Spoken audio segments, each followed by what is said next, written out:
কণ্ঠনালীর মধ্যখান থেকে আইন এবং লম্বা হা উচ্চারিত হয়। তো কণ্ঠনালীর মধ্যখান বলতে কোনটাকে বোঝানো হয়েছে? এই যে এই অংশটা। তো এটা যদি কণ্ঠনালী হয়, তো কণ্ঠনালীর শুরু যদি এইটা হয়, তাহলে মধ্যখান হবে এইটা। এই কণ্ঠনালীর মধ্যখান থেকে বা মাঝখান থেকে আইন এবং লম্বা হা উচ্চারিত হয়। তো আইনকে কেমন করে পড়তে হবে? আইনকে কণ্ঠনালীর মাঝখান থেকে একটু চেপে উচ্চারণ করতে হবে। যেমন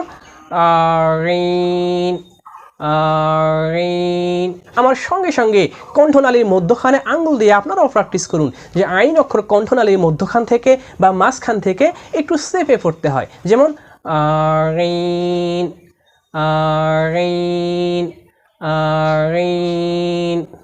আশা করি আপনারা বুঝতে পেরেছেন। তারপরে কণ্ঠনালীর মধ্যখান থেকে লম্বা হা উচ্চারিত হয়। তো লম্বা হাকে কেমন করে পড়তে হবে? লম্বা হাকে কণ্ঠনালীর মাঝখান থেকে বাতাস সহ শোষ করে পড়তে হবে। যেমন হা। আপনারা এই যে মুখের সামনে হাত দিয়ে প্র্যাকটিস করুন। এই লম্বা হা উচ্চারণে একটা দীর্ঘ শ্বাস বের হবে, একটা বাতাস বের হবে। যেমন হা, হা, হা, হা, হা, হা। তাহলে আমরা পেলাম যে আইন অক্ষর কণ্ঠনালীর মাঝখান থেকে বা মধ্যখান থেকে একটু চেপে পড়তে হয় এবং লম্বা হাকে কণ্ঠনালীর মধ্যখান থেকে বাতাস সহ শোষ করে পড়তে হয়।